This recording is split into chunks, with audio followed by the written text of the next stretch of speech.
Buenos días, queridos hermanos. Los invitamos a compartir la reflexión de la palabra. Nos ponemos en la presencia de Dios en el nombre del Padre, del Hijo y del Espíritu Santo. Amén. Queridos hermanos, en este día, en este domingo 12 de junio, la Iglesia celebra en esta oportunidad la fiesta o la solemnidad de la Santísima Trinidad. Celebramos a Dios, Padre, Hijo y Espíritu Santo, el misterio de la Santísima Trinidad. Antes de comenzar, mirando nuestros corazones, pidamos perdón por nuestras faltas. Señor, ten piedad. Cristo, ten piedad. Señor, ten piedad.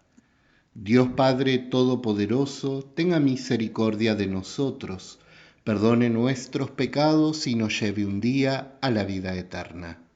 Amén. Aleluya, todo lo que tiene el Padre es mío. El Espíritu tomará de lo mío y se los anunciará. Aleluya. El Señor esté con ustedes. Anuncio del Evangelio de nuestro Señor Jesucristo según San Juan. Hoy leemos Evangelio de Juan, capítulo 16, versículos del 12 al 15. En aquel tiempo dijo Jesús a sus discípulos: Muchas cosas me quedan por decirles, pero no pueden cargar con ellas por ahora. Cuando venga Él, el Espíritu de la verdad, los guiará hasta la verdad plena, pues lo que hable no será suyo, hablará de lo que oye y les comunicará lo que está por venir. Él me glorificará porque recibirá de mí lo que les irá comunicando. Todo lo que tiene el Padre es mío, por eso les he dicho que tomará de lo mío y se los anunciará. Palabra del Señor. Gloria a ti, Señor Jesús. La Iglesia celebra en este día la solemnidad de la Santísima Trinidad. Celebrando esta fiesta, estamos celebrando el misterio de Dios en su totalidad. Un Dios que es un único Dios en tres personas. Esto, que nos puede parecer sencillo, no es tan fácil y llevó largos siglos en la historia de la salvación para que pudiera acontecer y pudiera revelársenos. Llegada la plenitud de los tiempos, según nos dice San Juan, a través de Jesucristo, llegamos a la plenitud de la revelación del misterio de Dios. En el comienzo de la historia de salvación, Dios se reveló como un Dios nacional, el Dios de nuestros padres, el Goel, el Dios guerrero, el Dios del pueblo de Israel, un Dios nacional. En estos primeros momentos de la historia de la salvación, para el pueblo, Yahvé era un Dios más en un contexto de dioses. Era el Dios que solamente era Dios del pueblo de Israel. Ellos debían rendir culto únicamente a su Dios. Esto es una monolatría. Todavía no se ha purificado la idea de Dios. Esta monolatría refleja justamente que este Dios es uno más en un contexto donde hay muchos dioses.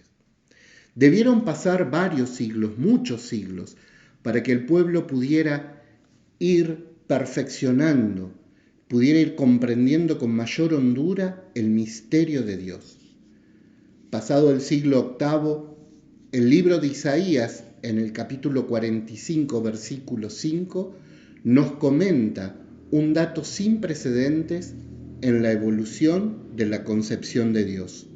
Dios se revela como un único Dios. Miren lo que dice Isaías en este capítulo. Yo soy el Señor y no hay ningún otro. Fuera de mí no hay Dios. Yo soy el Señor y ninguno hay. No hay Dios fuera de mí. Recién en este momento aparece lo que se llama el monoteísmo.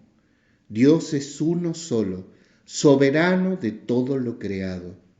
Es decir, pasó un tiempo para que el pueblo pudiera entender que Dios era uno solo.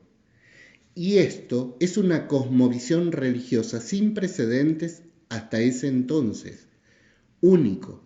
Es el aparecer del monoteísmo en la cultura del mundo entero. Sin embargo, no fue adoptado inmediatamente esta idea del Dios único, el único Dios, ¿sí? Tardó en calar, en ir profundizando en la conciencia del pueblo la idea del único Dios. Para el tiempo de Ezequiel, en la época de la deportación, del destierro, Ezequiel va a formular una fórmula más acabada y más precisa de esta idea monoteísta.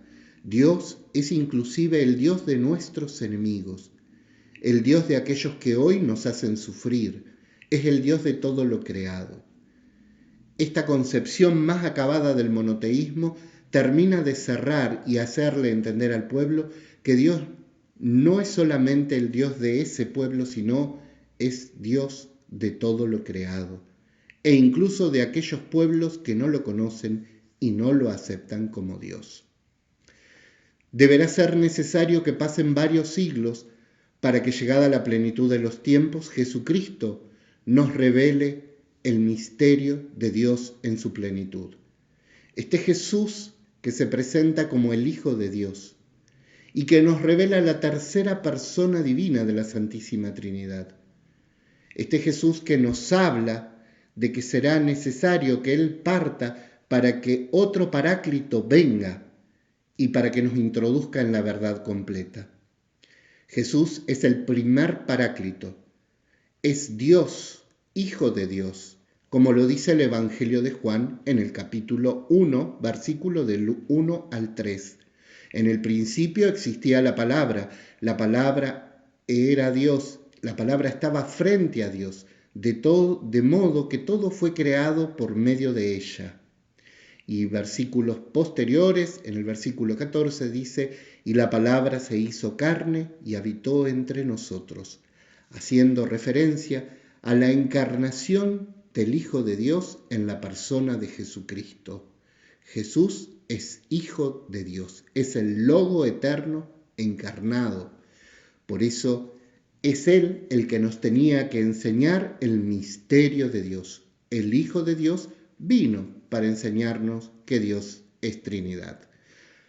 Es este mismo Jesucristo el que, al cerrar su anuncio, ya retirándose, en el capítulo 28 del Evangelio de Mateo, versículo 16, por favor busquen estas citas, va a decir, me ha sido dado todo poder en el cielo y en la tierra. Vayan pues y hagan que todos sean mis discípulos, bautizándolos en el nombre del Padre, del Hijo y del Espíritu Santo. La fórmula bautismal. El mandato misionero que nos dejó Jesús como iglesia es ir a anunciar y bautizar en el nombre del Padre, del Hijo y del Espíritu Santo. La Santísima Trinidad en plenitud, expresada en boca de Jesús, en este Jesús resucitado que está ascendiendo o que se está yendo al cielo junto al Padre. He ahí el misterio de Dios. Tres personas distintas, a la vez tres personas que comparten todo, un único Dios.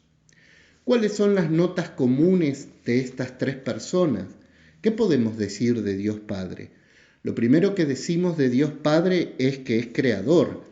Así lo encontramos en el Génesis capítulo 1, pero podemos reafirmar también en Nehemías capítulo 9, versículo 6. Y Esdras dijo, tú eres Señor, solo tú hiciste los cielos, lo más alto de los cielos y todos sus ejércitos, la tierra y todo lo que hay en ella, los mares y todo lo que contienen. A todo eso les das vida, y el ejército del cielo se postra ante ti. Hablando de la figura del Dios Padre como un Dios creador. Pero a su vez, Dios Padre también es Salvador. Así lo asegura Isaías, capítulo 46, versículo 13. Yo hago que se acerque mi justicia, ella no está lejos, y mi salvación no tarda. Pondré la salvación en Sión y mi esplendor será para Israel. Dios es un Dios salvador. A su vez, este Dios Padre santifica. Veamos lo que dice Levítico, capítulo 20, versículos 7 al 8. Ustedes se santificarán y serán santos, porque yo soy Yahvé su Dios. Observarán fielmente mis preceptos.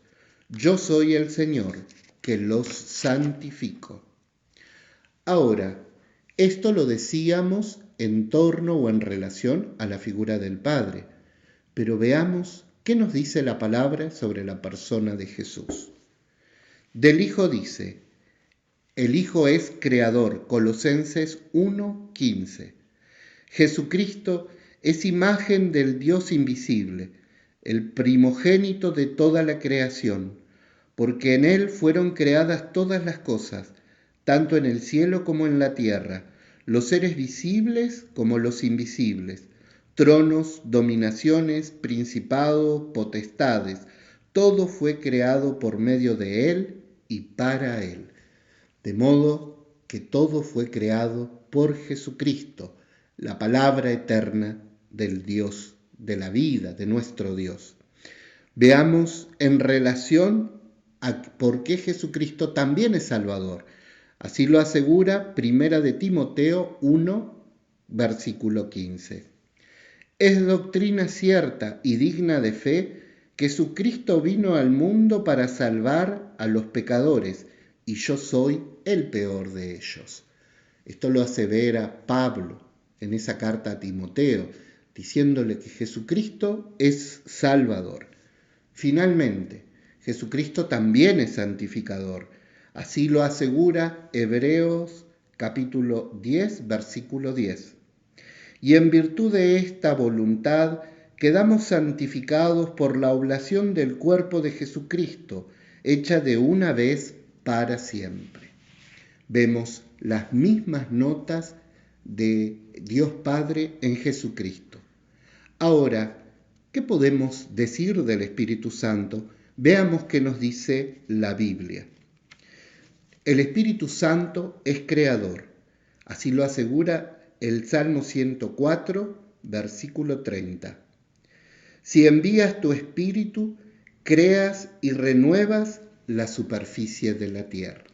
El Salmo asegurando este Espíritu creador, el mismo que está en el Génesis capítulo 1, versículo 1, aleteando sobre las aguas primordiales. Este Espíritu Santo que es creador y generador de vida. Veamos en relación a la nota Salvador, ¿qué dice la palabra sobre el Espíritu Santo Salvador? Hoy lo vemos en Marcos capítulo 13, versículo 11. Y cuando los arresten y los sometan a juicio, no se preocupen de antemano por lo que van a decir, solo en lo que se les dé a decir en ese momento, porque no serán ustedes los que hablan, sino el Espíritu Santo. El Espíritu Santo como Salvador, defensor. Y finalmente, la nota de santificador, que tal vez nos parezca más cercano. Primera de Pedro, capítulo 1, versículo 2. Según el previo conocimiento de Dios, por la obra santificadora del Espíritu Santo, para obedecer a Jesucristo y ser rociados con su sangre, que la gracia y la paz les sean multiplicadas. Esto es en relación a este Espíritu Santo que se presenta como santificador. Todo es común en la Santísima Trinidad. Los tres son creadores, salvadores y santificadores. Lo acabamos de escuchar según estos textos que hemos extraído de la palabra, de la Biblia. Sin embargo, hay algo que se denomina apropiaciones.